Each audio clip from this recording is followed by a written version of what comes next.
Good afternoon. This is Commissioner Slater Harrington. Welcome, everyone. We'll get started in just a few minutes.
Good afternoon. This is Committee Chair Kalila Slater Harrington. I would like to welcome you all to the December 3rd meeting of the Teaching and Learning Committee. If you have not done so, please mute your phone. Anyone who does not mute their phone may be muted by the call moderator or removed from the call. Additionally, if you are not a board member or the CEO and her staff, please turn your video off. I will now read a roll call of the board to identify who is on the call. Please identify yourself before speaking for the record. Commissioner Kenyatta Bay.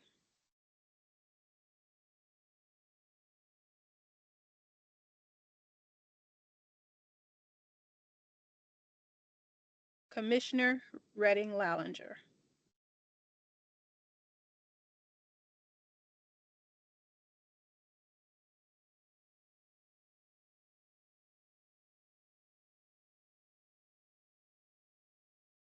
Okay, I think we'll give it just a few more minutes then to allow for time for the commissioners to arrive.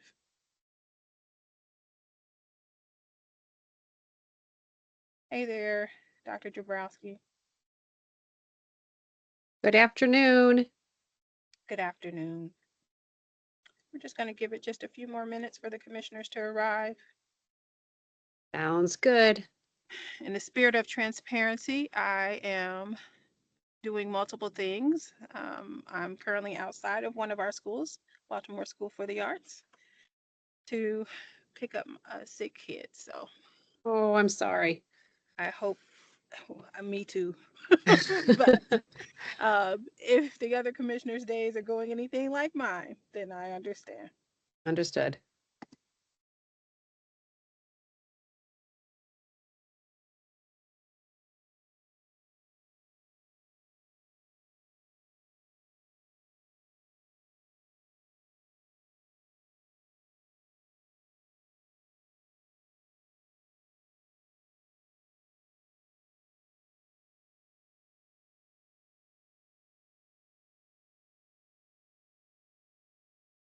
Welcome, Commissioner Redding Lallinger.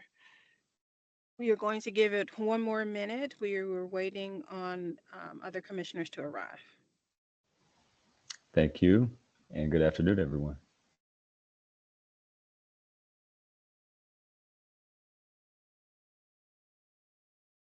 Good afternoon.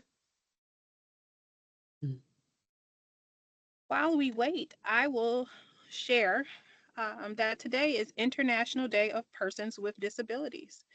This day was established by the United Nations to promote understanding of disability issues and mobilize support for the dignity, rights, and well-being of persons with disabilities. So just wanted to acknowledge that as we jump into our meeting today. With that, I'm going to go back and begin again so that we're all on the same page um, with the guardrails for the meeting today. This is Commissioner Slater Harrington. I would like to welcome you again to the Teaching and Learning Committee meeting for December 3rd, 2024. If you have not done so already, please mute your phone. Anyone who does not mute their phone may be muted by the call moderator or removed from the call. Additionally, if you are not a board member or the CEO and her staff, please turn your phone off. I will now read a roll call of the board to identify who is on the call. Please identify yourself first before speaking for the record. Commissioner Kenyatta Bay.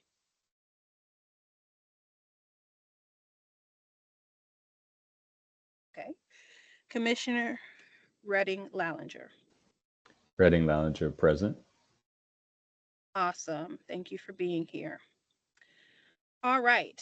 It looks like our team, Dr. Dabrowski is here, and without further ado, I'd like to go ahead and jump into our very important literacy and math updates today. I know we have a robust conversation planned, and so I do not want to put it off any longer. Dr. Dabrowski, I'll turn it over to you. Thanks so much, Commissioner Slater Harrington. Good afternoon, everybody. I'm going to actually ask my colleague, Jalima Alisea, to hop on, and I'll let her take it from here. Oops, you're on mute, Jalima. Man. There you go. Not a problem. Good afternoon, everybody. It is my pleasure to be here this afternoon. My name is Jalima Alisea. I'm the Executive Director in the Office of Teaching and Learning. And we have two exciting presentations for the board today, literacy as well as our math updates. And so with that, I'm going to ask my colleagues to queue up the deck so that we can get started with our first presentation. And so I introduce to you Carrie Steinbrenner, the Director of Mathematics, who will be sharing with the board today our update on our math goals. Great, thanks, Jalima. And I'm joined with my colleague, Michael, who is going to be running the deck for me. I am Carrie Steinbrenner, I'm the Director of Mathematics. Good afternoon to the commissioners and all my colleagues on the call. And I'm excited today to present the mathematics update. Here's our agenda for our time together. We'll review our priorities and goals, look at the data landscape, talk through some areas of focus, and the best part is to hear from one of our schools on how implementation of Reveal Math is going this year, and then we'll end with some upcoming events. And as always, here are our board strategic priorities. Today's topics include a focus on 1, 4, 6, and 7. And of course, our 4 district goals. The math goal is the latest to be added, which includes our desire to have more students meeting and exceeding grade level expectations in mathematics. So this portrait of a graduate slide is fairly new to these content updates, but illustrates our belief of the competencies that will best develop our students into productive citizens. The first bucket on this slide is where a lot of mathematics fits in. We want our students to become creative thinkers and problem solvers while also feeling confident in mathematics. This is our vision and mission for mathematics in the Office of Teaching and Learning. We've highlighted some words and phrases that will be touched on today, including equipping our teachers with high quality instructional materials. You'll hear me refer to this as HQIM today, and I'll share in the next few slides where we are with the Reveal Math implementation. And if you look to the left on this slide in our vision, you can see the connection to the previous slide of students becoming proficient and persistent mathematical thinkers. And my personal favorite is making mathematics meaningful and joyful. So where are we right now in reaching our goal? Here you can see the latest results from our spring MCAT results. We're trending in the right direction, but we still have a lot of work to do as we strive to meet the 25% proficiency by school year 26-27. So we're going to take a look at some of our math data landscape. There is a good news story here as it relates to our MCAP data from spring 2024. City schools math proficiency increased 1.4 percentage points, outpacing the state. So again, work to do, but we are growing. And another exciting area to report is the increases over time of our students taking the Algebra 1 MCAP assessment in grade 8. We see a much higher proficiency rate compared to our 9th grade students. And as you'll hear in a bit, it's inspiring as we look to continue to expand access algebra in our middle grades. So last year, we identified 6 areas of focus for mathematics in our math improvement plan.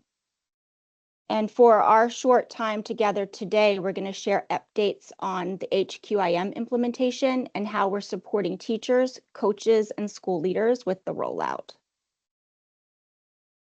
This is our phased-in approach that we shared with the committee back in May. We're currently implementing Reveal Math in 32 schools across all 9 traditional school networks, or what we call CLNs. These schools were selected based on a variety of criteria, including their grade structure, K5, K8. We have standalone 6-8, 9-12, and a separate public day school. We also have 3 charter schools that are part of the Baltimore Curriculum Project that are included in Phase 1. So just a couple of weeks ago at the November Leadership Institute, we did share with school leaders that we will move to full implementation in school year 25-26.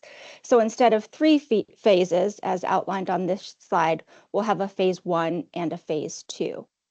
This decision was based on feedback on how well phase 1 is going with the initial 32 schools, and leadership made this decision early to move to full implementation so that schools have plenty of time to prepare.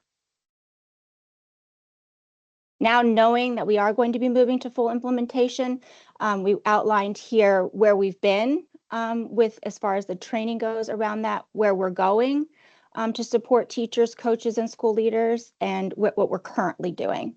So this past summer, we hosted 3 options for phase 1 schools in June, July, and August to accommodate for summer vacations, summer school, if teachers were teaching summer school, to engage in a 2-day institute for the initial training of Reveal Math. We trained about 350 teachers, paraprofessionals, coaches, and school leaders in summer of 2024. Currently, we're utilizing all of our systemic PD days in school year 24-25 to provide ongoing training to all phase 1 schools.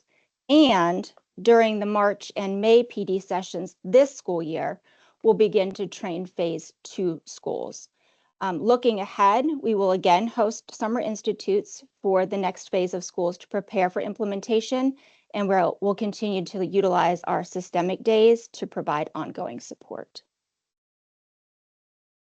When we think about supporting our diverse learners, we'll continue to provide these bulleted supports, including co-designing professional learning sessions with our partners in the multilingual learner and special education offices to support how to use those HQIM resources for these students. The Gifted and Advanced Learning Office will continue to support specific professional learning sessions as well as the AP courses. So I mentioned earlier, we wanted to share where we are with algebra expansion. Our middle school strategy for mathematics includes honors pathways starting in grade 6, leading to taking Algebra 1 in grade 8. We'll continue to offer opportunities to take geometry in middle grades, utilizing resources such as Edmentum and other virtual options, as well as our Ingenuity programming. And this will allow students to enter high school with an Algebra 1 credit that's necessary for graduation and for their CCR requirements. So just some additional data. This chart the committee has seen before with updates on the most recent years. You can see that this shows the number of grade 8 students in Algebra 1 year over year.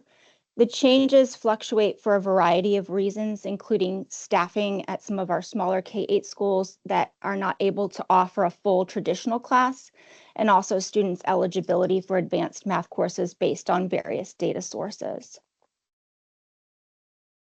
And in connecting this to our new HQIM Reveal Math, one of the many things we included in our RFP for the new Math HQIM was a clear honors pathway in middle school. So what this looks like in Reveal Math is course 1, which is equivalent to grade 6. And then there's an accelerated course for grade 7 with then Algebra 1 in grade 8. And as we move into full implementation, this will be the middle school pathway for honors.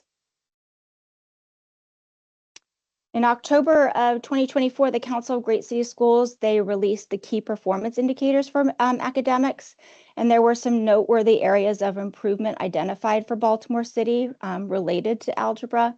Baltimore had the best quartile performance for the percent of Black male and female students who completed Algebra 1 by the end of 9th grade, and the best change in performance, including Black female students and male and female Hispanic students who completed Algebra 1 by the end of 9th grade. So some more positive movement for our city school students. So now this is the best part of the presentation. You get to stop hearing me talk and we get to hear from one of our schools. I'm going to pass this over to Principal Steve Skeen, math coach Heather Hortman, and one of their 7th grade math teachers, Cameron Scott from Mount Royal Elementary Middle School, who are going to share how year 1 of Reveal Math implementation is going. I don't know who's All right, good. Yep. Thanks, Steve. Yep, no problem. Good afternoon, everybody. I am joined by Heather Hortman, our math coach, and Cameron Scott, our 7th grade teacher. Thanks for having us on today. And we're here to share how Reveal is going at Mount Royal. Go to the next slide. So we have been, the overall idea is that we're really pleased with Reveal compared to the previous curriculum. What we like about it most is that it has built-in resources for multilingual learners, students with disabilities, gifted and talented students, and honors track students. We have a really diverse population at Mount Royal, and so we need a curriculum that encompasses all these things and provide resources for these things. And then we see the ability provided by the curriculum for differentiation in every lesson by supporting access to the grade level math and also extending thinking and learning for our honor students. And then the ALEX program, which you see in the picture there with our 7th graders with personalized learning. And Mr. Scott, do you have anything to add to your experience as a teacher? Yes. So, hi, everyone. I'm Cameron Scott. I teach 2 classes that are general education math as well as 2 accelerated courses. This picture is of my accelerated students. And again, this was during our push out of our rollout of ALEX and the and taking the diagnostic. And overall, I've seen a lot more engagement between this year versus last year with the workbooks, as we said, with them being more colorful. Being able to actually reach out to some of my students who are more comfortable speaking in Spanish and using those resources, whether they're online or having access to those Spanish workbooks. And overall, I'm seeing like a lot more use of ALEX as well as the remediation tools to help students in general education who might not necessarily understand the topics early on, and so need those couple of days of extra practice that the remediation tools allow for, as well as in honors, just having more exposure to additional practice problems that are all provided again through McGraw-Hill and Reveal. And so I'm seeing a lot of positive changes that are definitely reaching out to and helping me differentiate my classes between students who might need extra help, students who just need more practice, and those who are capable and willing to go on and expand their application of these topics. Yes. All right, thank you. You can go to the next slide.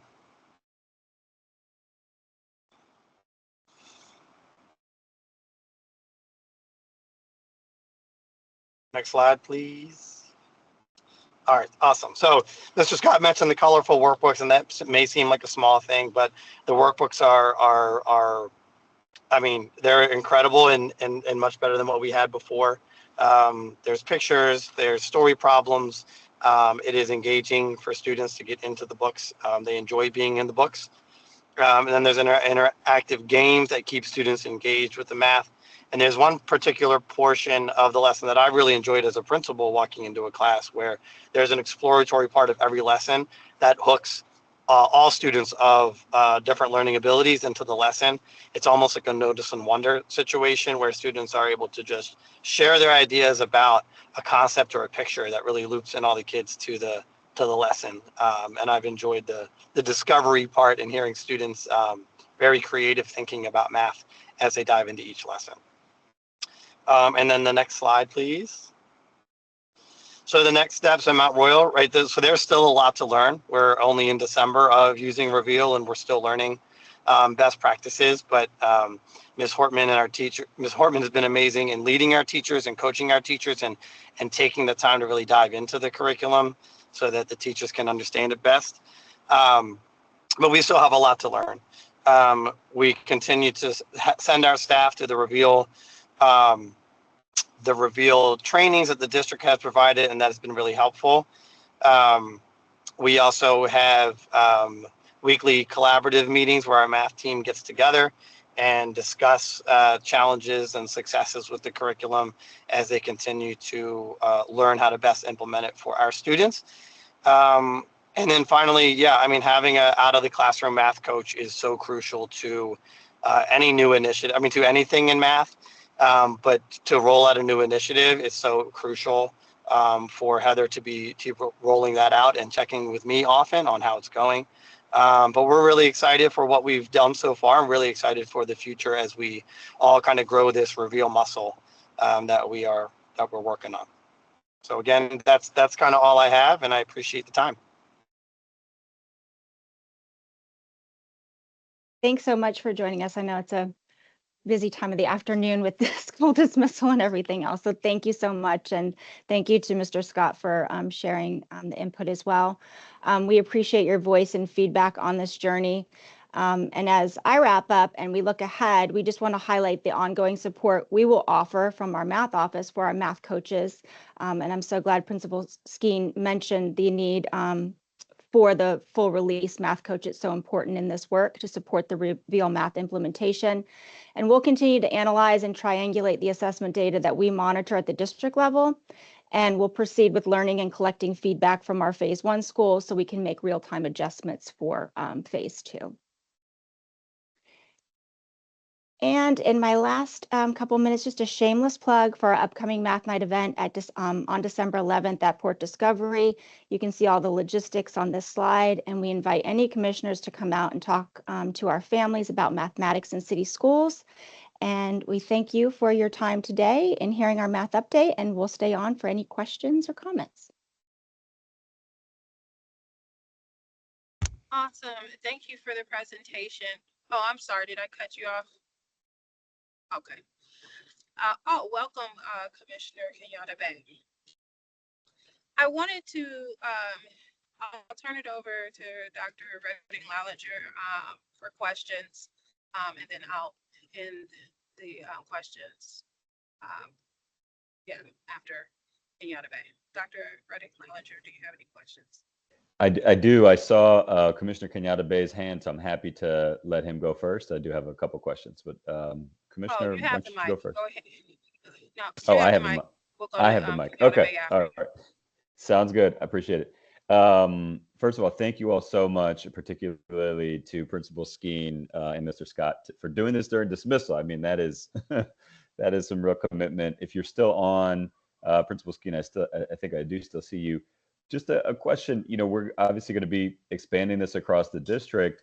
I heard you talk about a lot of the great things that Reveal is doing for you all in the classroom, but what's maybe one thing you wish you had known, or something that maybe you had to learn the hard way about using Reveal that you're hoping your colleagues don't have to learn because you've already done, you're in the pilot phase? What's something that took a little while for folks to get used to with Reveal?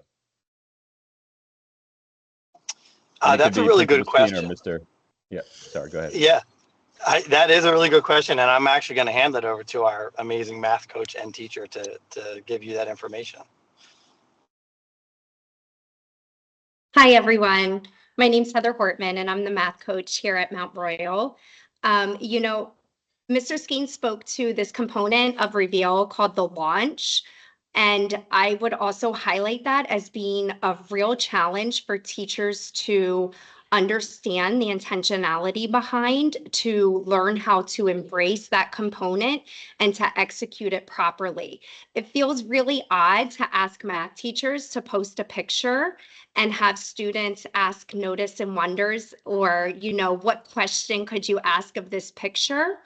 And so we kind of struggled through that until I realized what was happening. And we were able to hold a collaborative session where I was able to teach them the intentionality and how that's a gatekeeping session for students. It tells kids that you can and you will access the learning that's going to occur in this classroom. Everybody can do math. And it really breaks down that barrier for kids. We were not executing that correctly until teachers understood the intentionality. So if I could go back and do it all again, I would start right there, because that's the first 5 minutes of a lesson, and it really sets the stage for the rest of the lesson. I hope that answers your question. Absolutely. It's a great answer. Thank you. And this goes to Ms. Hortman or anybody. I would love to see some Reveal in action. I'd love to do a classroom visit with anyone in the office who has the time to do that. So if you can connect with me offline, we could find a classroom and spend a little time. That would be great. So thank you all. My only other question was not for our site-based folks, but it was a little bit about the middle school algebra stuff. Commissioner Slater-Harrington, do you want me to hold that question until so we can let our site-based folks off, or do you want me to proceed with that question? No, actually, my question was similar, particularly, I know we're just in the beginning stages of this, but in terms of our goal of preparing more students, particularly at the middle school level, to be algebra ready and take algebra and be ready for high school, I'm curious about the same thing. So please ask your question. Commissioner Kenyatta, Great. we haven't forgotten about you. Sounds good. I think my question is a little bit about vertical alignment, from elementary to middle. So it seems to me that probably the biggest obstacle to getting more kids taking algebra and being on the path to take algebra in 6th grade so that they can take it in 8th grade is gaps that they're arriving to middle school with. And so what, if anything, are we doing with our 4th and 5th grade teachers to have a sort of feedback loop so folks know, these are the things that kids are not coming up to us with to be able to be ready for an honors track in 6th grade, or what some of the gaps are that are revealing themselves later. So if someone could speak to some of the vertical alignment challenges around getting as many kids ready for algebra as possible. And let me supplement that by saying I applaud you all on focusing on this. I think I've spoken to some of you before about how important this is to me, that we get as many kids exposed to algebra in 8th grade as possible. The data is clear about what that does for students' trajectory. So I want to applaud you all for focusing on that data and for the trend, which seems to be an increase over time. But clearly we all would like that number to go up even further. So if someone could speak to that piece. Sure, I can take that one. And yeah, the vertical alignment in elementary, that's something I know we've been working on with our GAL office and in 4th and 5th grade with making sure that we are offering advanced mathematics opportunities in elementary school to prepare them for that. And also just constantly, looking at that data and understanding what is needed in the elementary grades for them to be successful in middle school. And so that's an area that we continue to work on of backwards mapping, to elementary school to make sure that they're prepared for those middle school mathematics, being prepared for algebra in middle school. So that's a continued work in progress for us in the alignment to the elementary grades. Sorry, just to follow up on that a little bit, is this something that you all are thinking about and doing centrally, or is there any kind of direct feedback loop from 6th grade teachers and middle school teachers having conversations or collaborating with upper elementary teachers? Yeah, I think that's one of the benefits of having our K-8 structure where they're in the same building and they're able to have that cross communication of students coming up into the middle grades. So in response to your question around like centrally, yes, we're going to be making sure we're backwards mapping to the elementary grades to make those connections for the preparedness in the middle school grades for algebra. Okay, thanks. Commissioner Slater-Harrington, I'm done with my questions. Thank you. Okay, Commissioner Kenyatta Bay. Well, hello, how you doing? First of all, my apologies. Got off when the bus let me off, so I'm sorry. Here's the questions that I have for you. First of all, Ms. Hortman, I agree with you totally. I teach ESOL, and so therefore that the math is two things. It's cultural and it's conceptual. There's no real number 1, 2, or 3, but but the concept and being able to allow kids to interpret that concept through pictures, through areas of relationship, is the strengthening of math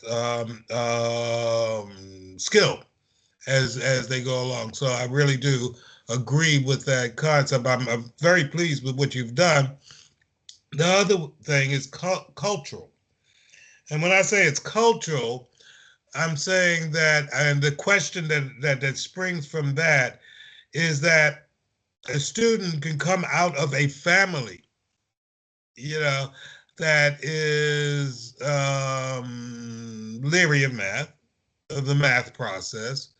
And what do we do in this programming to make a connection between the family and the student? Because if they're retreating back to the cave, are they going to come back out and move forward? That becomes the question.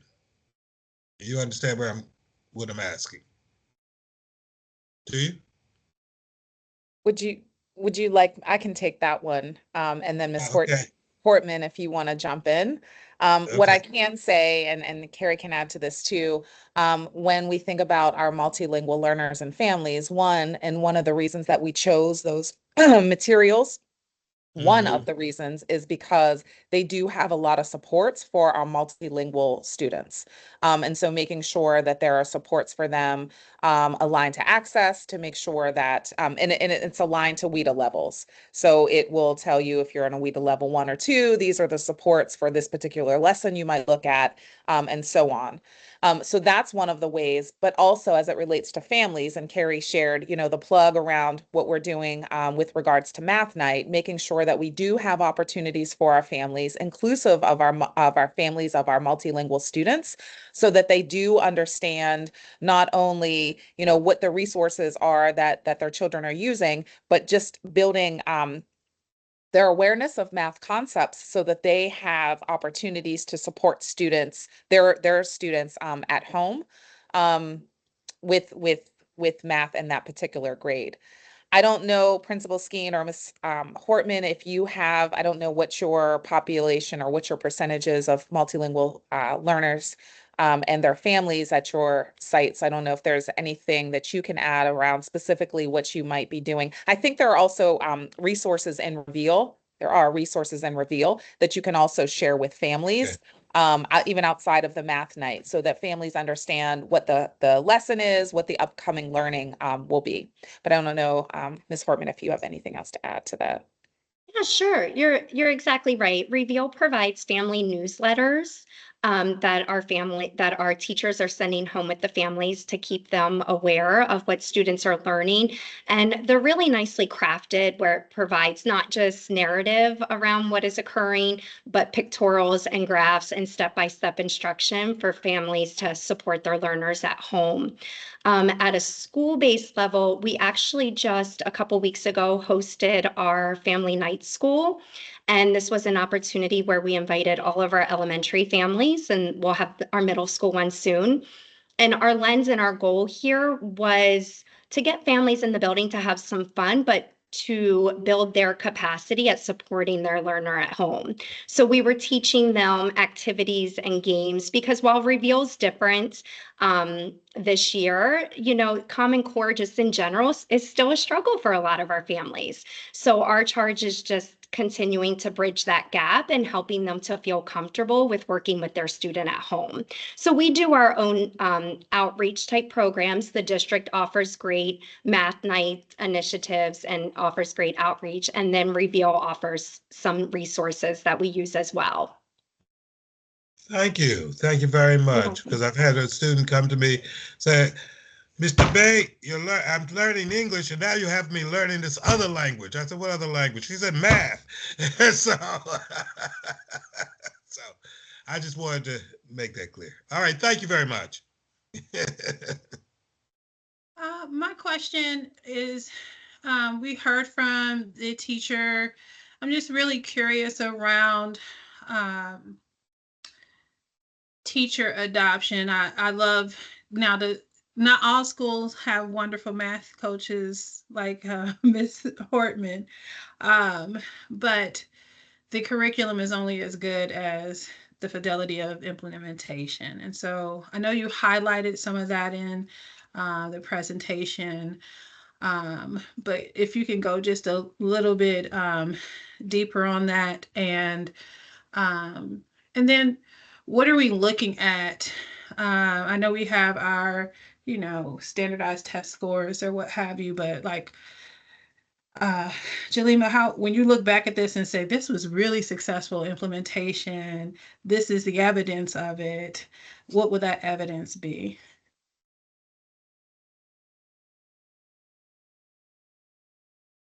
I can start with the first question. I think any change in curriculum, right, has to be in tandem, like from leadership all the way down to the teacher level. And the district did a good job of offering summer training for our teachers. And so we knew about the change, I think, in the spring, and PD was offered over the summer, even before we broke for summer. And Heather did a good job of making sure that teachers were signed up. And I think we had all but one teacher, and we have a big building, sign up for it, and they were excited.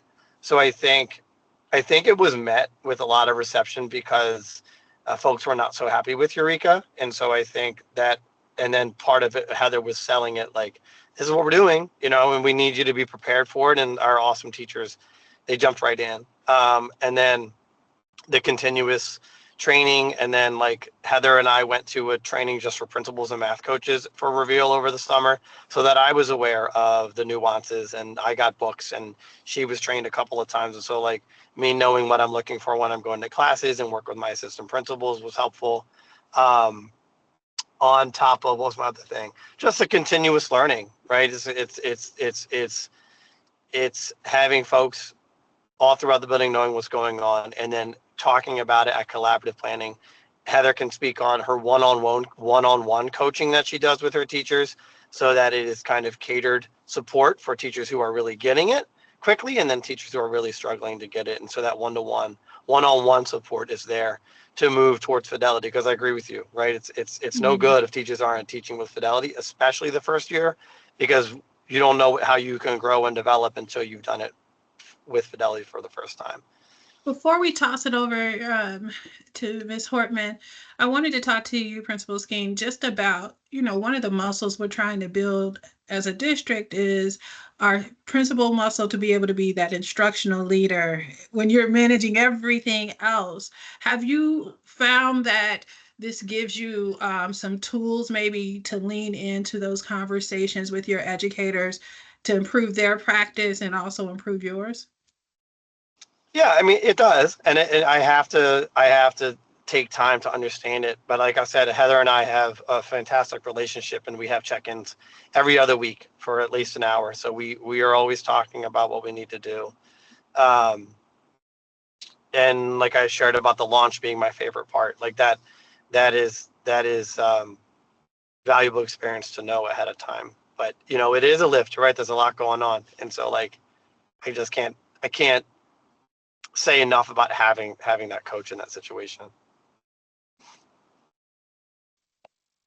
Thank you, Principal Skeen. I can also jump into Commissioner Slater Harrington and share, in addition to the Reveal professional learning that we've done, we also recognize the need to support teachers in building their content knowledge, right? So it's one thing to use the materials, but also just understanding the math is really important. So what we have done is we've offered content knowledge sessions over the summer with our partners and Curriculum Associates to be able to deepen teachers' content knowledge.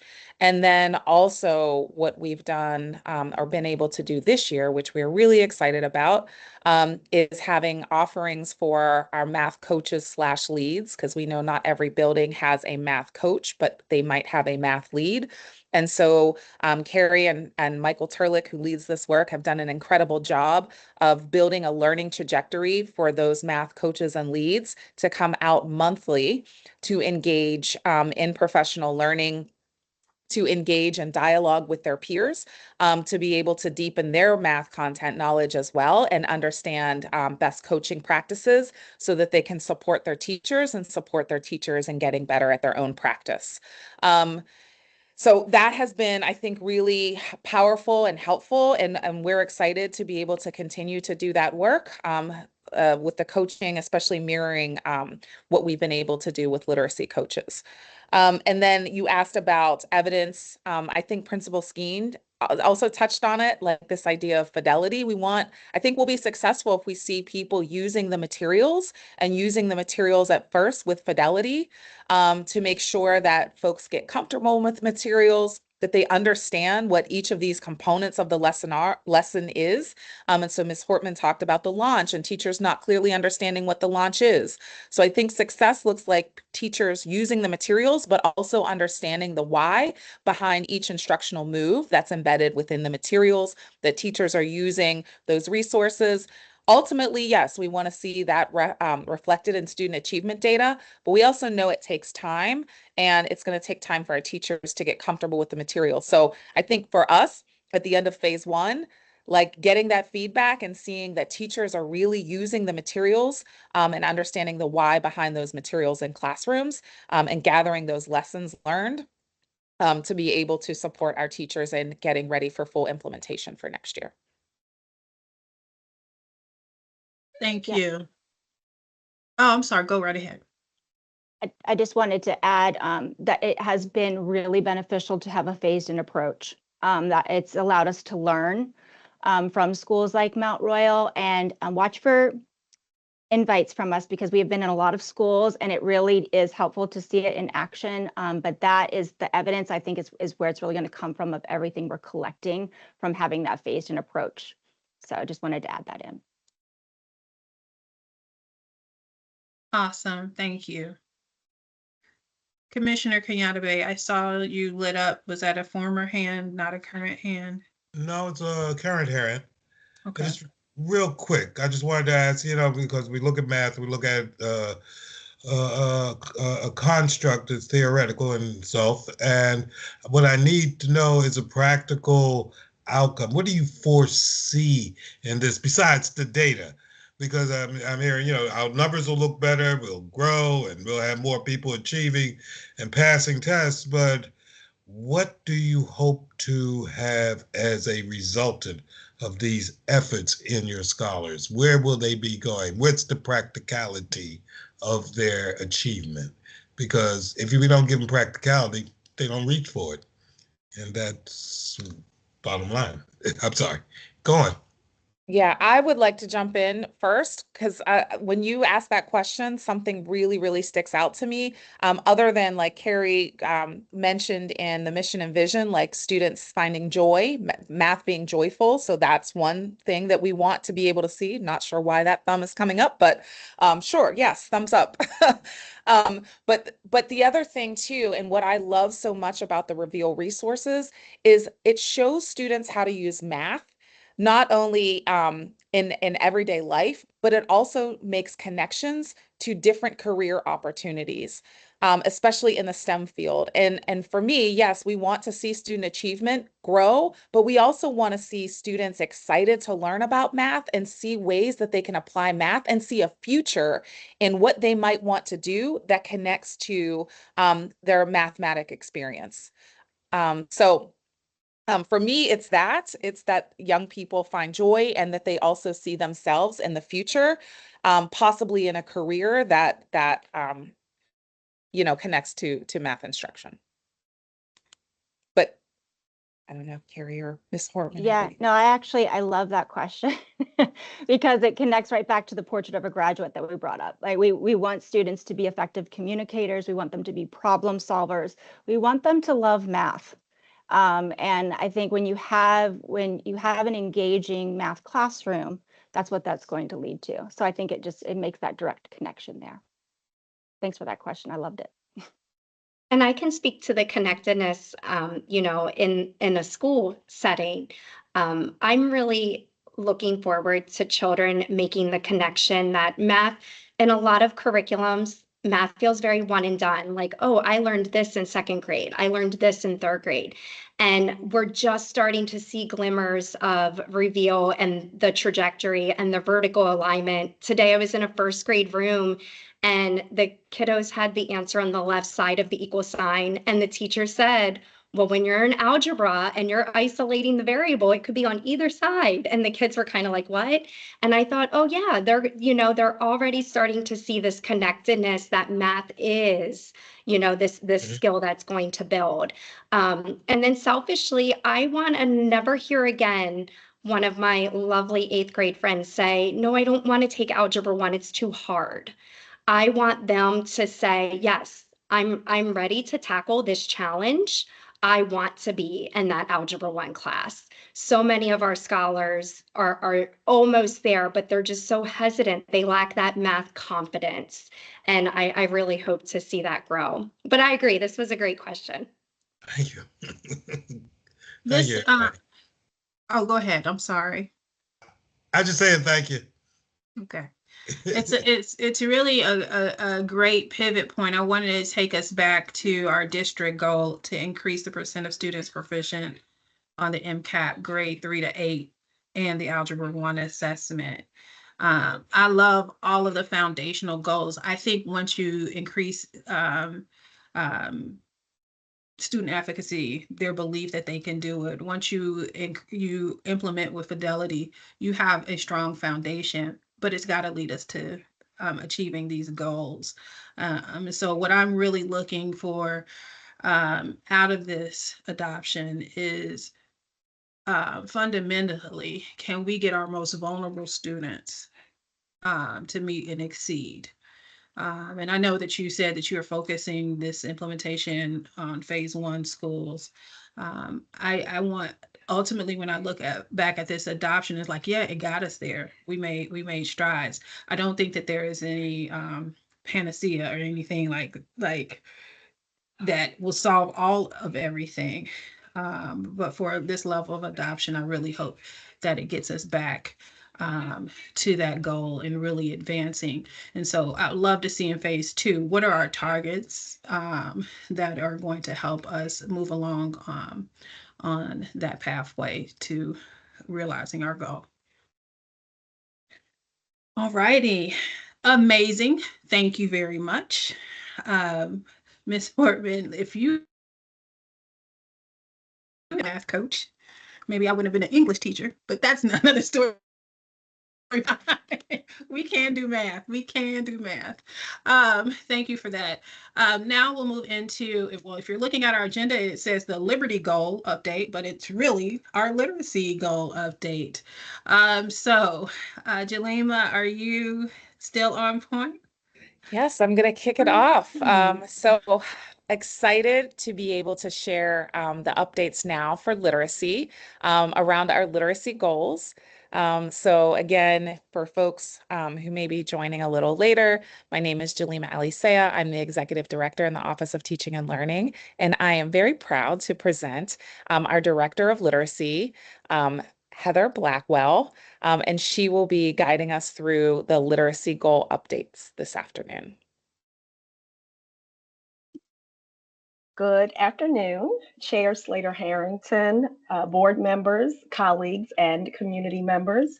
As Jalima mentioned, my name is Heather Blackwell, and I have the honor to serve as the Literacy Director here in City Schools. You'll probably find that there are similarities between the math as well as the literacy updates for today, in addition to just sharing some general sense of the landscape of where we are with literacy. We'll go into a little bit more of the specifics around our areas of focus, as well as hear from one of our schools that is doing a really good job of bringing the initiatives, to life. So the presentation today will focus primarily in priority 1, really thinking about how are we ensuring effective, relevant, rigorous instruction that's designed to prepare our students to be independent, creative, and compassionate leaders. That's directly connected to our literacy office mission, which, as you see highlighted, is really about keeping students at the center of all decision making. So as we think about our HQIM, as we think about professional learning and coaching, continuous improvement, ensuring that students are at the center. And our literacy vision is centered on this idea that we want all of our students to be prepared to thrive in Baltimore and beyond. Of course, all of this connects to the portrait of a graduate. We especially center in the idea of having our students as creative and innovative thinkers, effective communicators, and ensuring that they are competent because we have prepared them well in ELA and English. Our grounding for the school year is really around our literacy plan theory of action, which is really anchored in foundational knowledge related to the science of reading, and that's from pre-K through 12th grade. The idea of building capacity in our literacy coaches as they ensure that our teachers have what they need, and then monitoring implementation of all of our programs, our professional learning, and our assessments.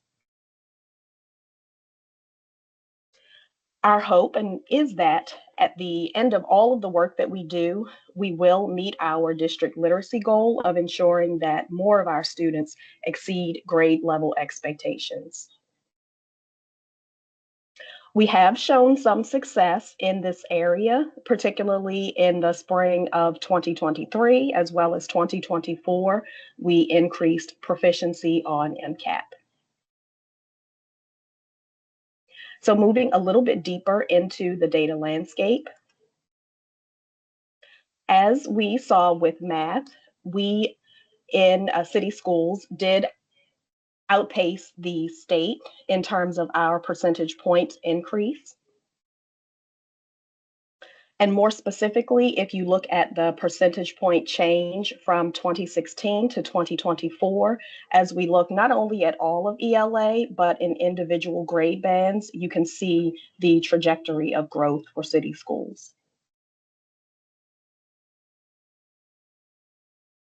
Internally, year by year from 2022 through 2024, you can also see that we are continuing to improve in our performance in each grade band.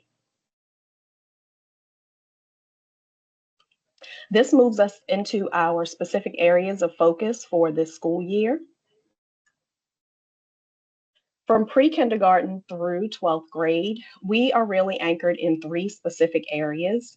That's understanding the science of reading, writing across content areas, as well as literacy coaching.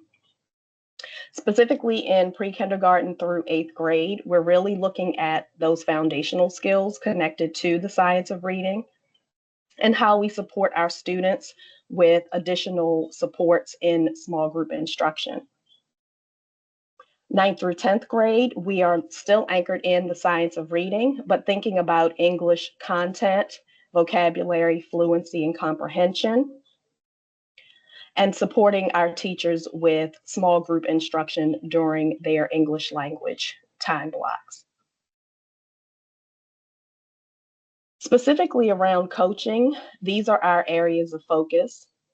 So first is just developing our literacy coaches' capacity in core coaching practices. So they do receive additional professional learning specifically related to their content areas, but also strengthening their ability with coaching outcomes.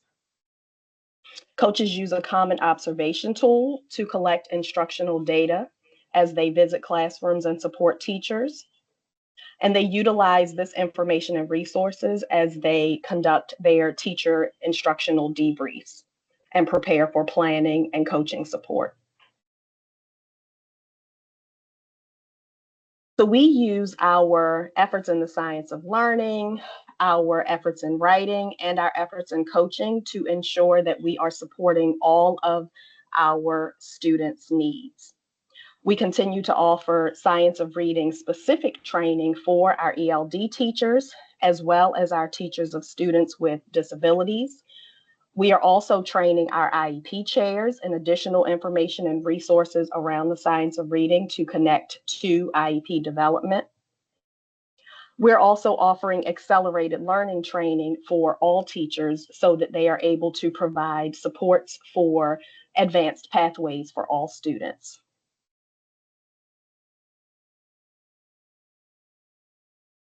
More specifically for our middle school strategy, we're really anchored in 2 ideas, and one is the development of our teachers and staff.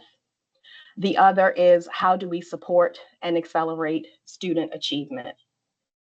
So specifically in middle school, we have science of reading training for adolescent literacy. So helping middle school teachers as well as middle school coaches understand how all of the theories related to the pillars of reading are applicable for middle school students and middle school instruction.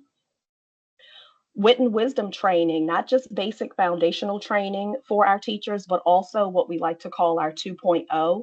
So once teachers have learned the curriculum, they're comfortable with the curriculum, how are you able to differentiate? How do you apply appropriate scaffolds to support your students? And also ensuring that there is personalized learning support for teachers so that during personalized learning blocks of time, they're able to align the support for their students' specific need with our iReady resources. And the way that we see that in our student outcomes is, as mentioned, small group personalized learning for students. In addition, we have honors 6 and 7 using accelerated wit and wisdom curriculum. And for the first time, we have 8th grade students who are able to take honors English 1 and receive high school credit. Something that is very exciting that we have been able to implement is our Science of Reading Fellowship. This is where 40 teachers received deep training and coaching in science of reading aligned instruction, both for whole group as well as small group. They received intensive coaching with planning and feedback, as well as one-on-one support for data analysis to increase student performance. We currently have 20 of those fellows who are still serving as lead facilitators for science of reading professional learning for various groups across the district. And we are working on recruitment of new fellows for next school year. One of the exciting outcomes that we noted with our fellowship is that as we think about our internal assessments for student growth and performance, that those fellows' classroom scores were actually even higher than the district average. Our various moves related to the science of reading are very exciting and important for us as we consider the newly adopted MSDE literacy policy, which will require teacher licensure related to the science of reading. It will also ask for a third grade retention policy for students and require that we have research-based interventions for students who may need additional support. So in order to think about all of the various initiatives that were mentioned, how are they actually realized in a school setting? We are going to hear from the school leader at Baltimore Design School. Baltimore Design School is a 6th through 12th grade school that is ranked #1 in Baltimore City schools because of student performance and the efforts of the principal and the staff there.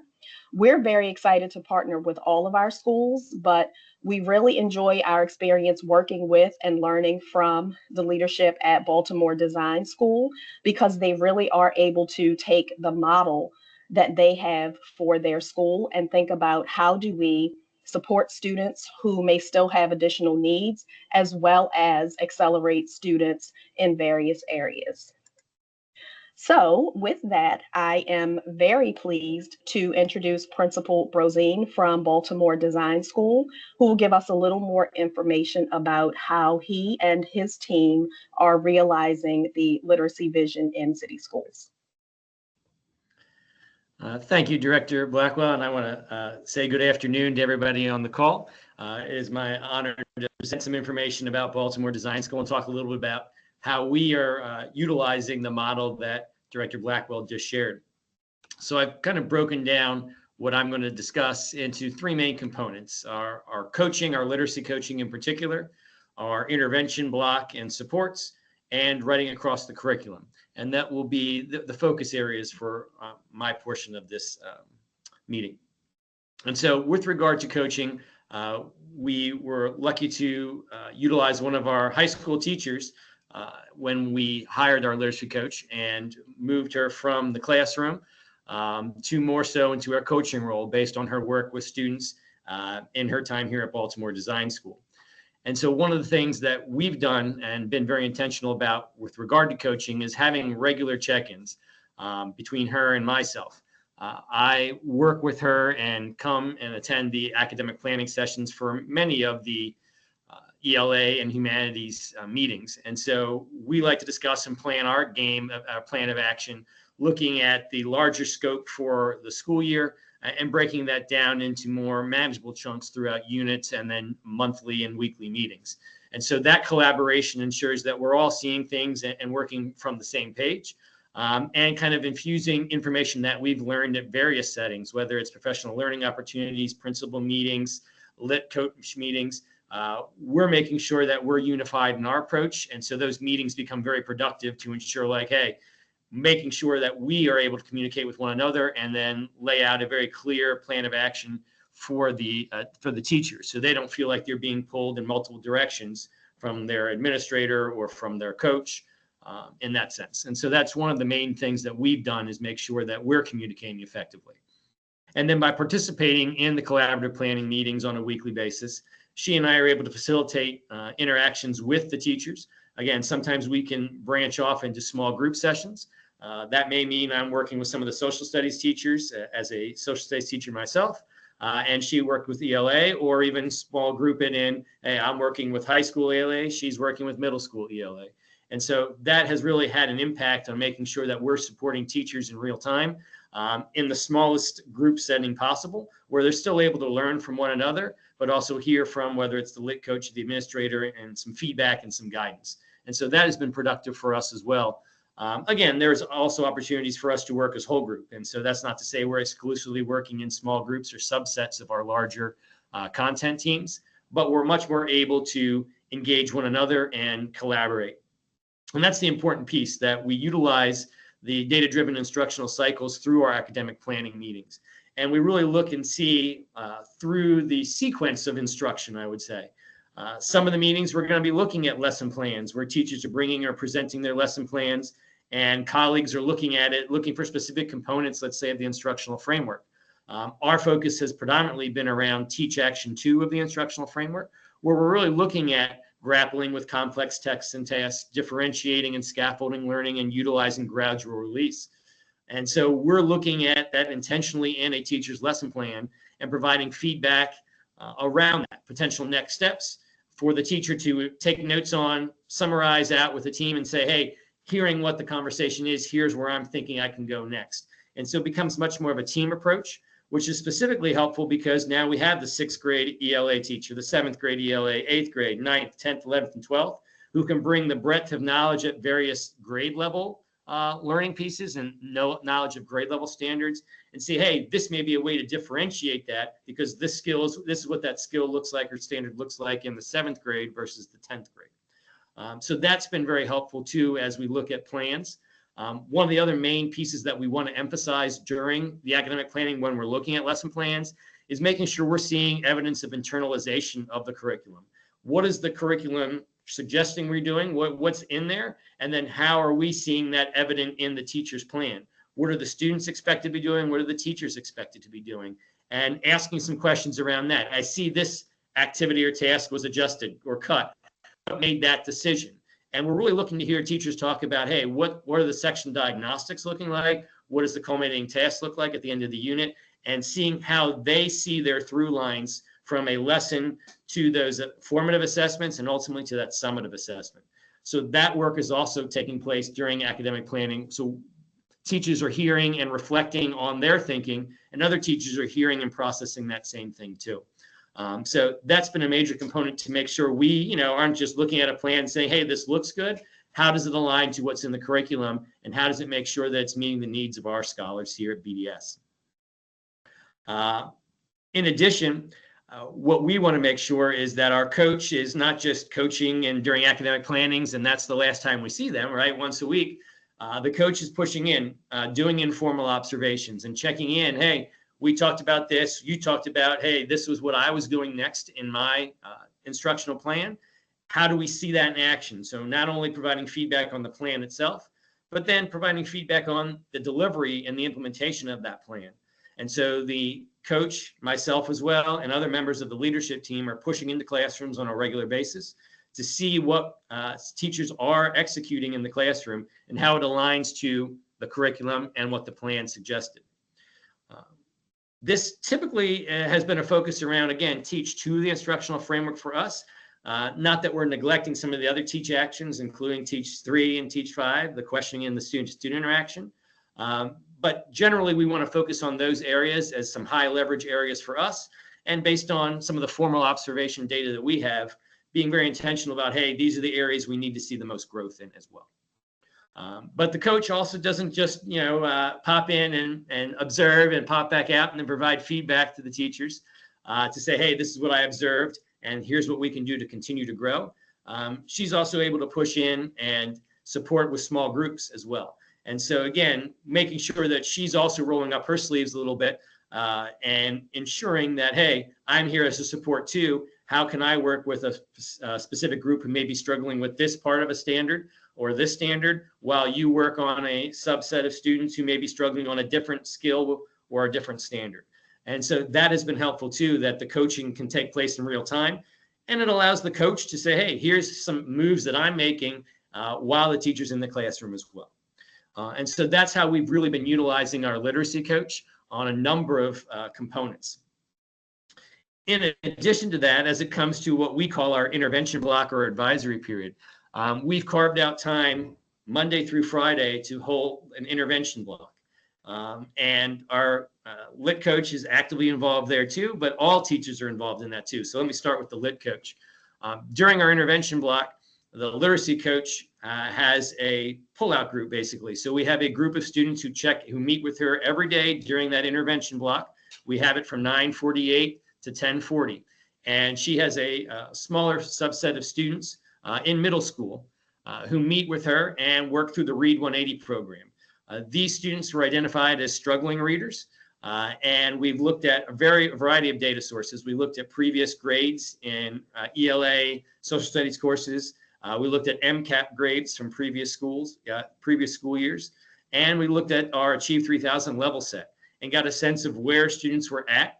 And so for some of the students who aren't doing so well, and we see very low numbers and struggling at reading, we did a little bit more assessment in that sense to see, hey, is this a reading fluency a concern? And when we identified those students who really need very targeted supports, the literacy coach has pulled them in and meets with them and operates the Read 180 program to help strengthen their ability to read and become more fluent in that. And so that way we can build off of that and grow from there. We've had some students who have made progress already and have transitioned back into their typical quote unquote intervention block. But a majority of the students who started there are still with us as we continue to support that reading level.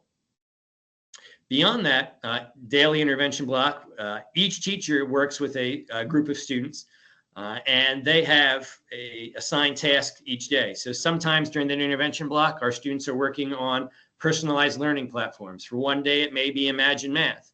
For another day, it may be Achieve 3000, which is building that fluency. Good afternoon, teachers and staff. The time now is 4:40. The building will be closing at 5 o'clock. Again, the time.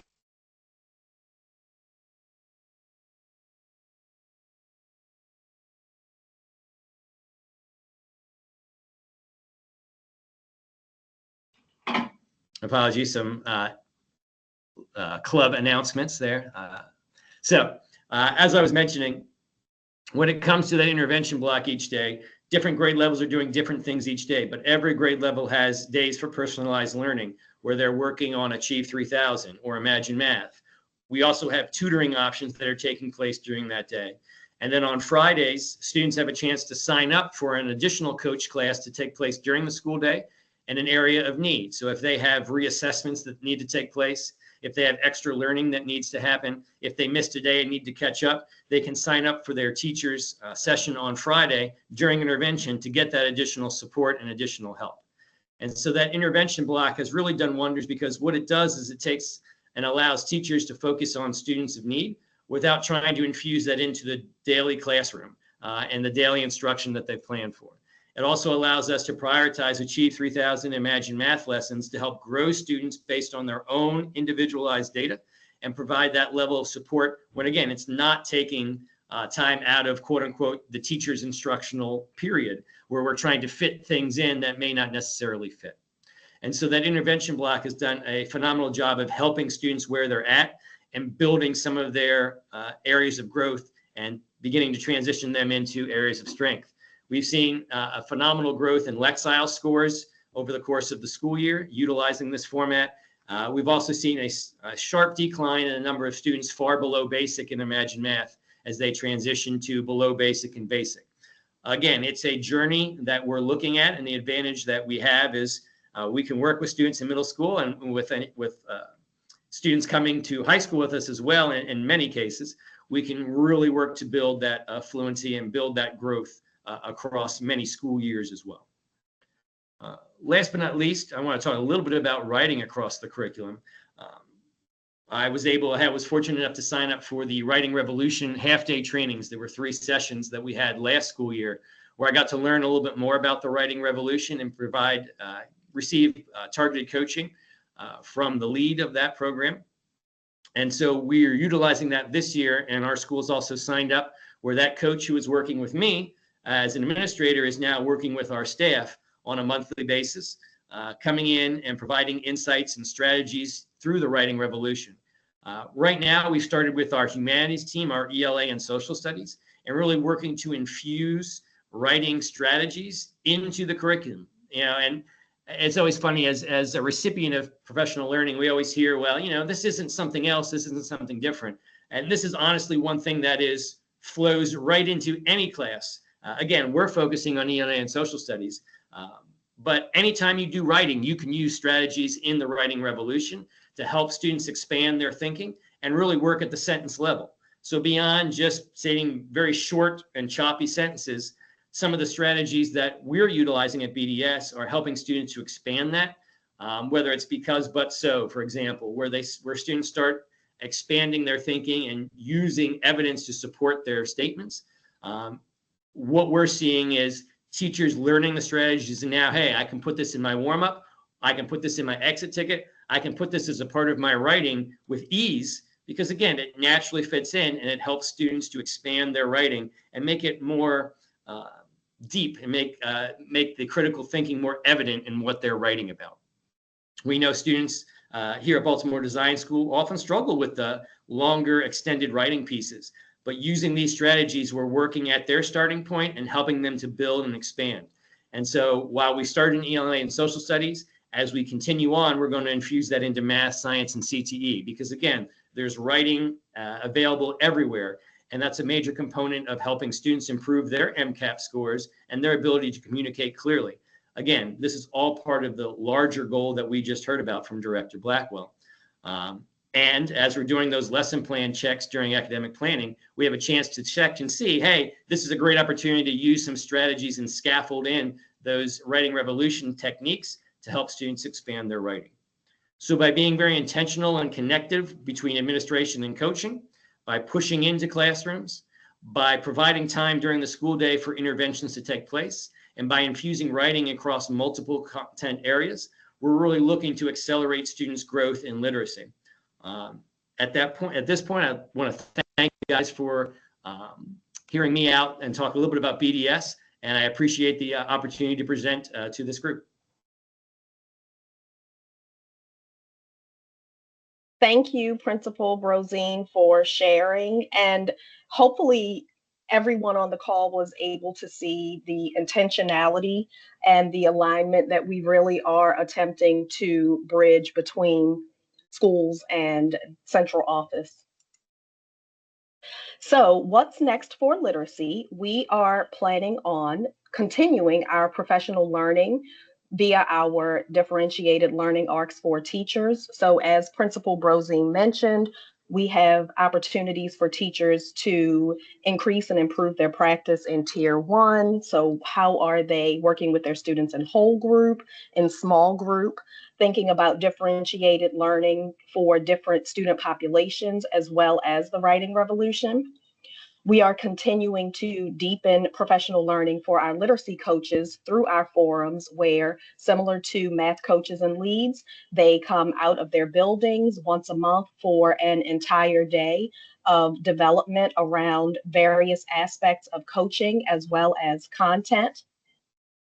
We are excited to host next Thursday our first literacy leadership forum for principals, where we will continue to expand the learning around literacy, coaching, writing across the curriculum, as well as the science of learning for our school leaders side by side with their literacy coaches.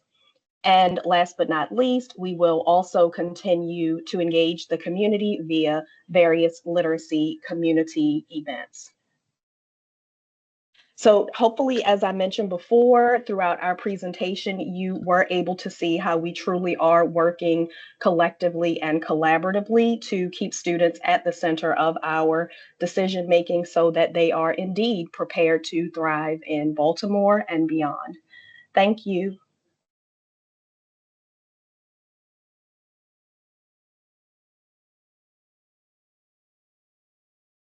Thank you. Just wanted to double check with Jalima. Did you have anything else that you wanted to share? No, ma'am. All right, so then we're prepared for questions. I see, as always, Commissioner Kenyatta Bay is up, has his hands up. So, Commissioner.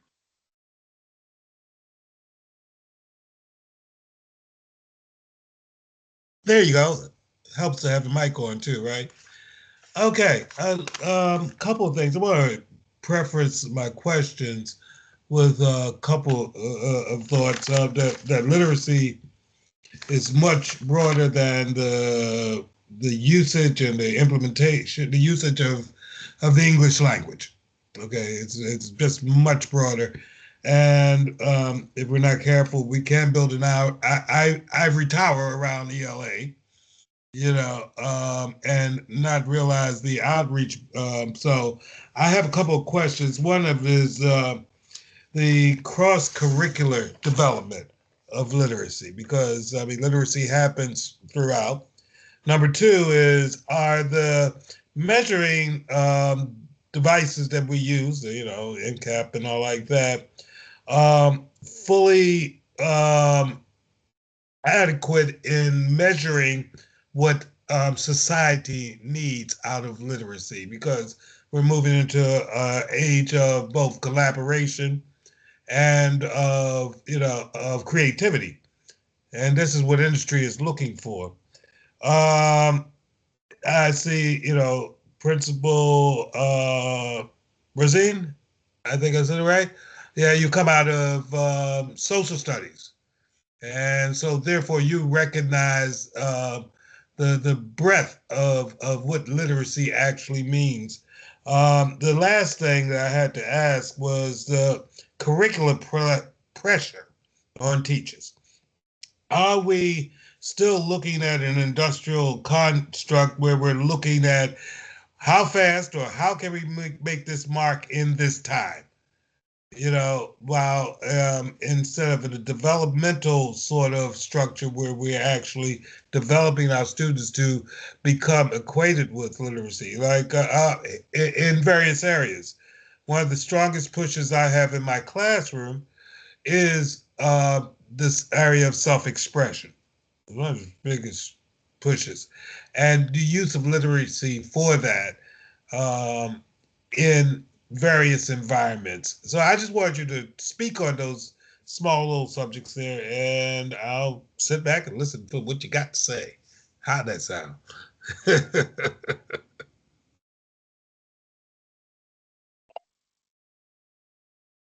I can go ahead and start, and then allow Director Blackwell to chime in. So I think I bucketed it in three questions. The first one I think was around disciplinary literacy, Commissioner Kenyatta Bay. And so, yes, we've actually had some great strides this year with our work around disciplinary literacy, making sure that we, bring literacy to our teachers and our school leaders in more areas than just ELA, because we understand literacy lives across all of our content areas. Something that we have done specifically this year is for our Leadership Institute. We actually had a focus on science, and in January, we'll have a focus on social studies to show our school leaders the alignment between the literacy standards and writing, and how that also aligns to the content in science and social studies as well. In addition to that, making sure that we are also building capacity with our literacy coaches and understanding how to support literacy across the contents. There's still a lot of work that we need to do in that space, but that is something that we are doing. And then we have principals like Principal Brazine, who really understands that and is pushing that work across his school community. And we have other principals that recognize that and are doing that as well. And that is something that we are supporting and making sure that we are providing opportunities for our teachers and our school leaders to engage in literacy even outside of ELA content. Heather, I don't know if you wanted to add anything around that. Not around that specific topic, but I was thinking about the other 2 points. I don't know if you wanted to address those first, or I could go on. No, go ahead. So I think one of the things that you definitely hit on, Commissioner Kenyatta Bay, is that idea that MCAP gives us one measure, but not all of the measures. And so that is one thing that is definitely beneficial about grounding in our various curricular resources, because they also offer curricula embedded assessments that allow students to express themselves creatively, to have Socratic seminars and other opportunities to think freely around topics and not feel restricted to specific standardized assessment formats for engagement. And I think that's part of the reason why our science of reading work around the pillars of literacy is so important, and that we're doing that work from pre-kindergarten through 12th grade, because we're able to utilize the programs, yes, but anchor teacher and coach and now principal training and understanding in this notion that where the learning really lives is in the 5 pillars. And so we're able to identify where in our various curricular resources students have an opportunity to engage deeply across those ideas. So grounding deeply in the comprehension, thinking about vocabulary, ensuring the development of their fluency practices, also phonics and phonemic awareness, so that teachers, yes, we do ask them to utilize the materials that we have and to live in the curriculum, but they understand the various moves that they're making within the curriculum, to the point that Principal Brosine raised around how they're able to use various strategies to really address their differentiated student needs.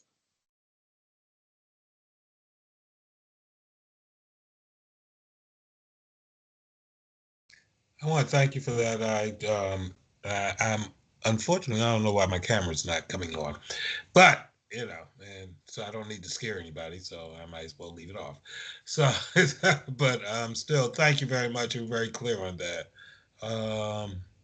And I'll pass that back to Commissioner Slater Harrington then. Thank you. Thank you. Commissioner Redding Lallinger, do you have any questions for the team? Just a quick comment, not a question. Wanted to first of all just thank Heather and Jalima for the presentation, and then also just to say to Principal Brosine and the staff there at BDS that I'm really impressed with the intentionality of the differentiation, the differentiated approach when you talk about the daily differentiated block to all of the things that you're doing and all the options that students have to fill gaps. It is, clearly a reason for a lot of the success that you've had over there. And so just wanted to appreciate that, appreciate that, and see how we can continue to spread that level of intentionality around differentiation around high schools in the district. So thank you for your work there, and I appreciate the presentation. No questions from me. Thank you. Likewise, just want to acknowledge, I love hearing from our team. So thank you, Heather. Thank you, Jalima. But bringing it home with school leaders and their teams is so effective in letting us know exactly what's going on in real time. So kudos to you and your team, Mr. Brosine, and I'm just so proud of the achievements that you've been able to have. And I would echo the sentiments around differentiation, which is important at every grade band, but particularly in high school, in making sure that our learners and our scholars are getting exactly what they need before they go off into the world. So thank you for everything you and your team do. All righty. If there's I don't have any other questions. Kudos to the academics team for great presentations today. I think that will lead us. Sorry, my computer is messing up.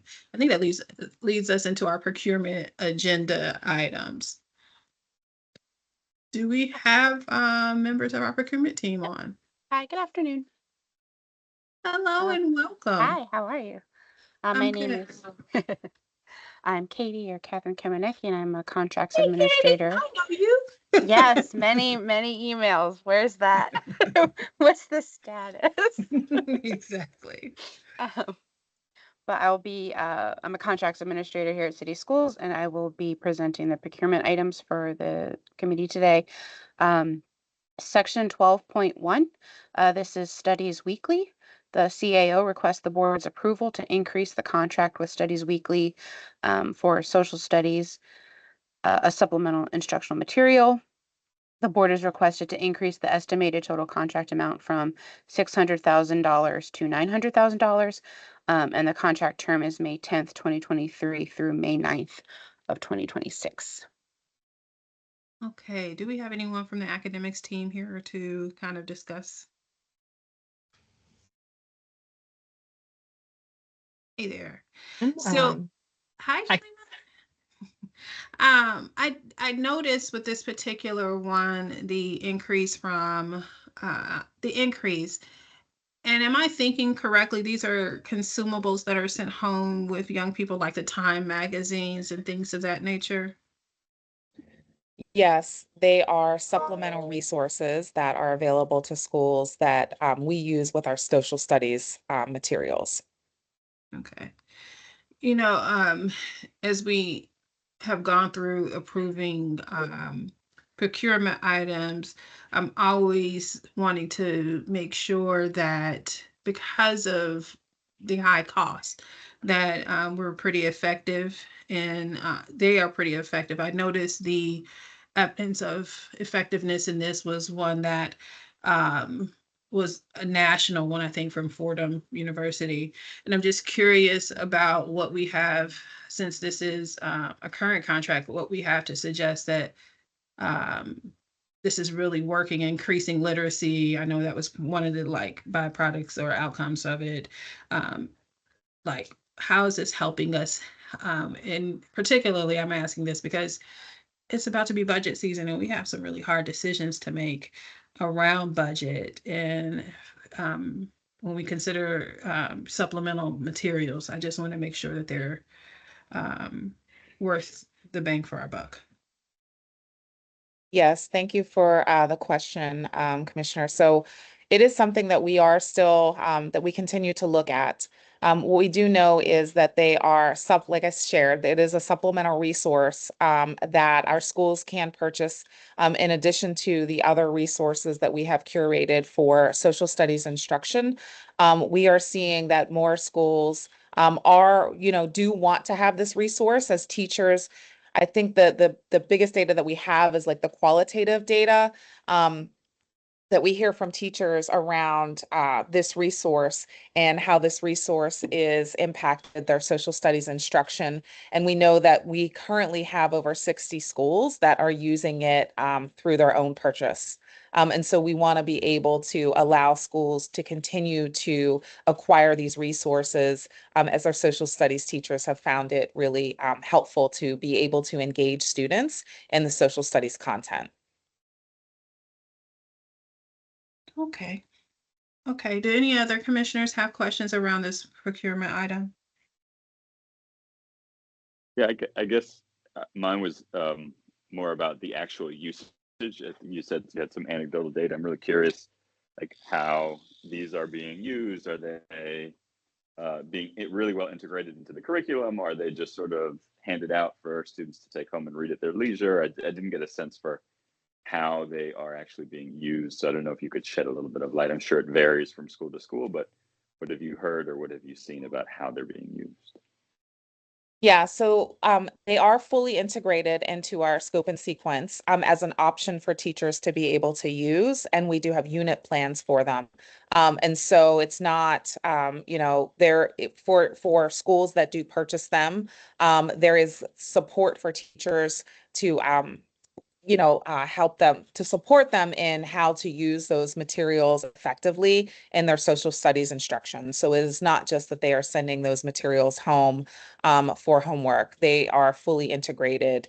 If the school has purchased those supplemental resources, they are fully integrated into the units. Okay, thank you.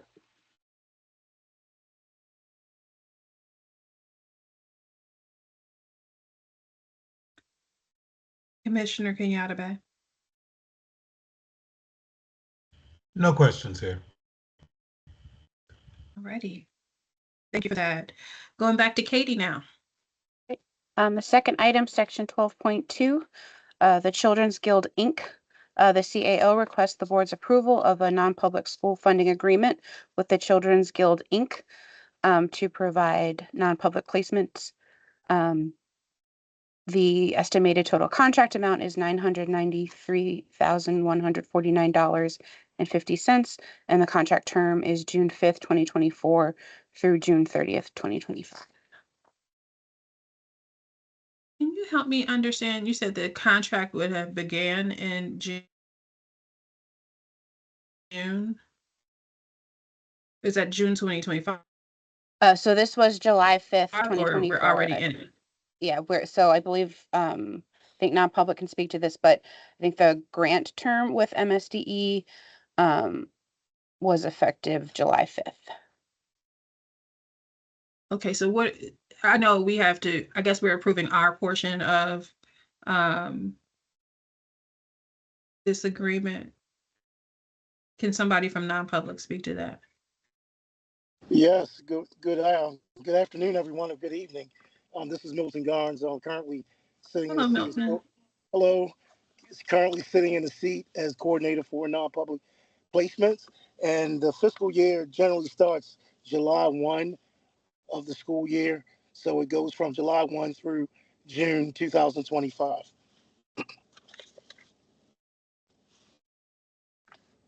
Okay, fine. I'm just curious why we wouldn't have approved it at that point earlier in the fiscal or that fiscal, why we're approving it now. But okay.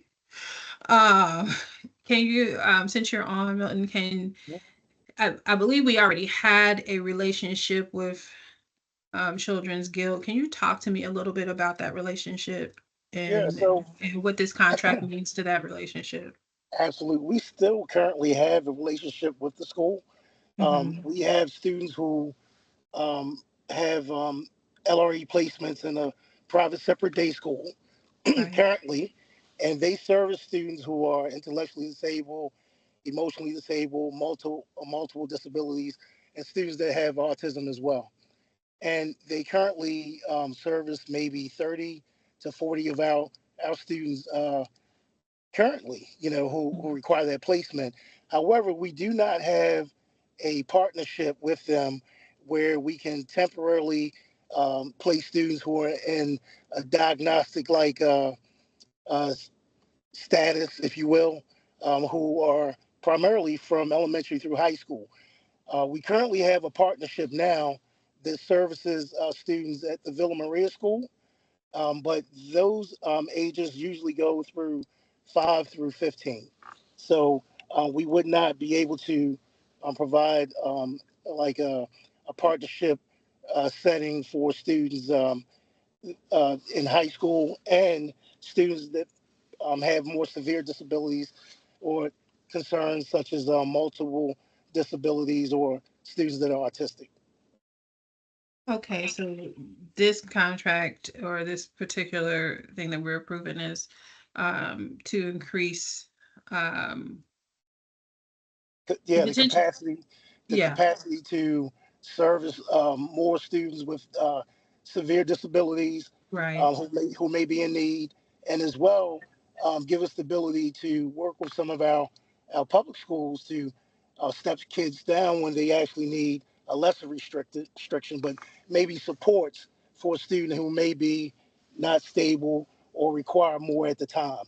And this flexibility also allows us to identify students who truly need a more restrictive placement. So it's that middle ground. We don't have the high school area is deeply affected, even still, by students who require more restrictive placement. Okay, thank you. And you had mentioned, look, my own baby is yelling in the background, so hopefully you all can't hear him. But temporary setting, you had mentioned that, yeah, to give you a place for students when you're determining what their LRE is. Is that correct? That's correct. Sometimes students are in crisis, or maybe they're reaching out to their student success liaisons or an educational specialist in the Office of Special Education, and asking for support. And so one of the vehicles that we use to help support those students is the partnership. And this partnership seat is governed and monitored by MSDE. So all of our activities align with what students require in their IEP, and we do it for a temporary basis, and then we figure out what they ultimately need.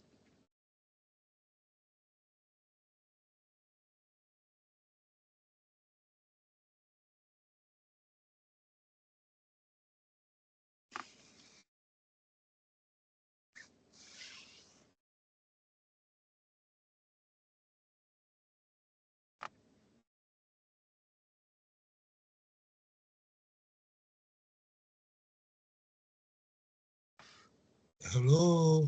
Yes, hello. Oh, okay, we're still here. I like that. Yeah. I thought I lost Yeah. all.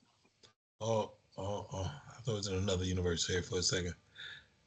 I'm ready. Oh, well, you're in teaching and learning committee. Okay. Did you Good. have a question? Yes, I did. I'm back on the planet here. I'm sorry Thank you. about that. Well, welcome back. Hey, look, I had a question for you. As far as, how long are these interventions? I say here short term. And how is the structure of planning for these students to continue moving forward implemented, or who actually sets those guardrails? Thank So you. it's all done through the IEP process, IEP team process.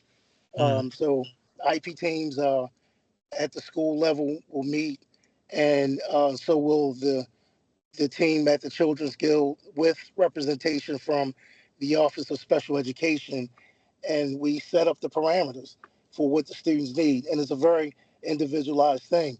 And I heard you mention time frame. So those time frames typically look like 60 to 90-day placements. However, we do have the flexibility to offer less time or more based on what students require within the school year.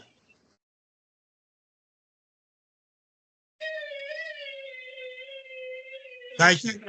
Okay. Thank you. Yes. Commissioner Lallinger, Reading Lallinger.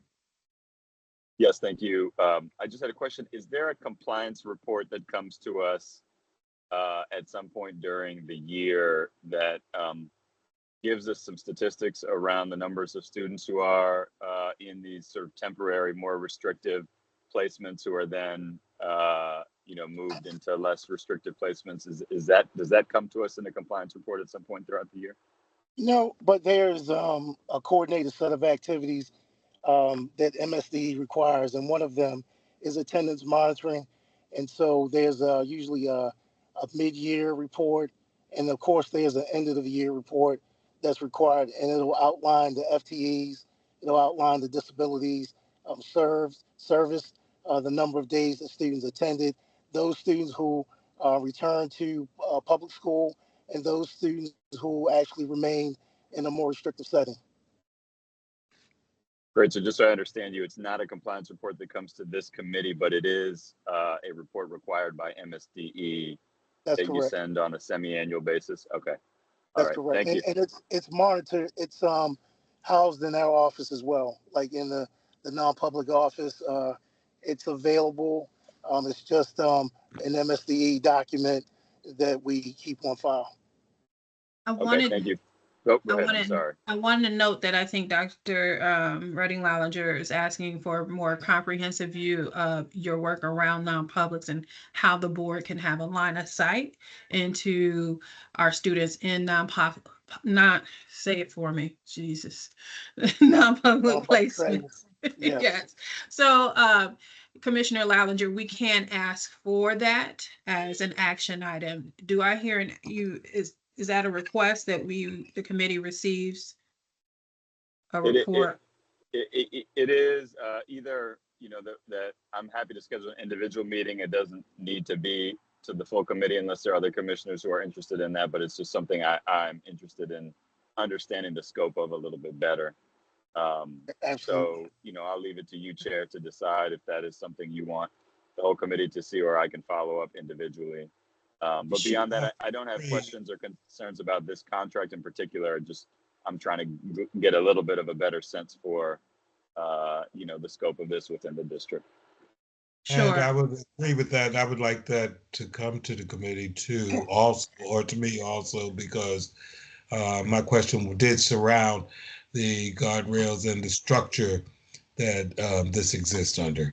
So that this would be helpful in looking at that.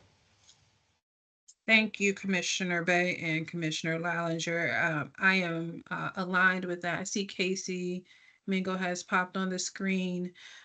In terms of this procurement item, I think that we've satisfied our curiosity in terms of this procurement item, but just acknowledging Jonathan and Dr. Jenkins on the call that we would like to pursue this as an action item so that the board has a more comprehensive view of students in non-public settings. Thank you. All righty. We are nearing the end of our time together. But before we do, I would like to move us into the public comment portion of our meeting. We do, I am told, have some individuals who will be participating. Mr. Garnes, can you go ahead and mute yourself again? Alrighty. So before we open it up to individuals who would like to give public comment, I will go through our protocol. Members of the public who would like to provide public comment to this committee can do so by signing up beginning 9 a.m. the Thursday before the meeting. That would have been Thanksgiving, so hopefully you did it before then. Until 5 p.m. the Monday before the meeting date. Individuals or groups interested in providing comments to the committee may sign up one of three ways. You can contact the board office at 443-642-2095. Visit the board office at the Pendergrass Hughes building on North Avenue, or email the board office at schoolboard@bcps.k12.md.us.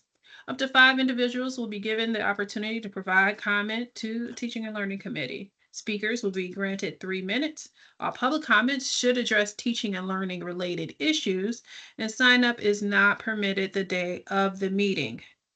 In addition, the chat function during our virtual meetings will not be used as a tool for gathering feedback or answering questions from the public. If you have follow-up questions or feedback and did not sign up in advance to provide them during the committee meeting, please send an email, like I said, to the board office, and the staff will provide a response for you. I believe PCAP reached out and wanted to make a comment. Do I have Dr. Charlene Stewart or Dante Ryan available to give public comment at this time? Yes, good afternoon. This is Dr. Ryan. I actually yield my time. No comment at this time.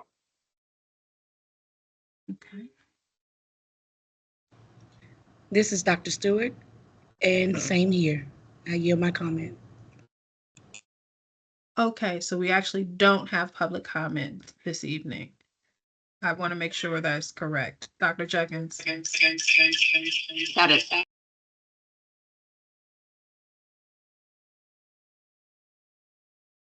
All righty. Sorry, that is correct. Okay, thank you. All righty. Well, this is our last Teaching and Learning Committee meeting of the year. Please stay tuned for our next meeting in 2025.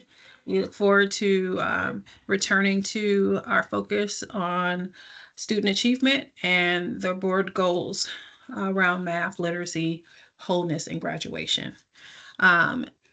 If I don't see you before then, please enjoy this holiday season. Stay safe, and thank you for your participation today. We are adjourned. Thank you. Thank you. Thank you. Peace. Thank you.